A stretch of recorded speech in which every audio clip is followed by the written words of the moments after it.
The representation of women in Nigerian politics has been declining since 2011, and the 2023 election in Africa's largest economy further confirmed this trend with poor outcomes for women.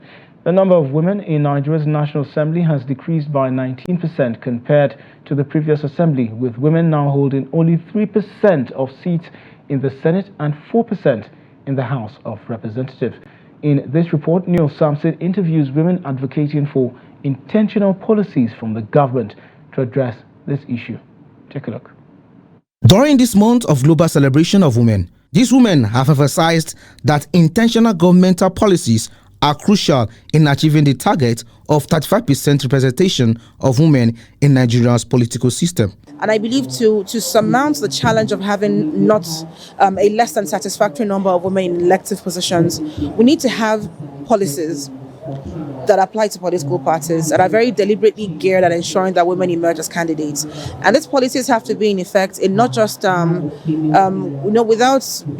wanting to offend, not just smaller political parties, but the bigger ones as well, the APCs, the PDPs, parties of that nature also have to go to extra lengths to ensure that women are better represented on the ballot in their list of candidates. So I think our government needs to be very, very intentional about giving slots to women in different seats, like different government positions, empower more women by giving them grants. Businesses that are owned by women, give them grants, bring more women to the table, get their opinions, That's how I believe that the government can bring more women to the table and inspire more women and empower more women. I would say data-driven people policy is very, very important.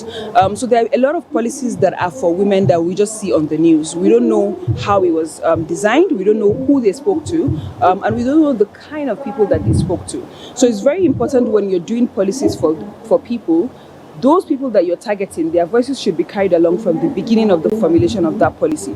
So I think for me, the charge I would give to government is that they should actually look at talking to women from the beginning when they're doing policies for them, so that those policies can be people-driven and data-driven. Well, I believe that the policies are there, and I believe that to a certain extent, maybe the intention is there, but there just needs to be a bit more of a political will to ensuring that we actually do achieve these gaps and we fill up the gaps where women are actually in these critical positions, to ensure that our voices are being heard, to ensure that we're actually in the positions where we can make those decisions, like I said, that are critical for what it is that affects us as our gender.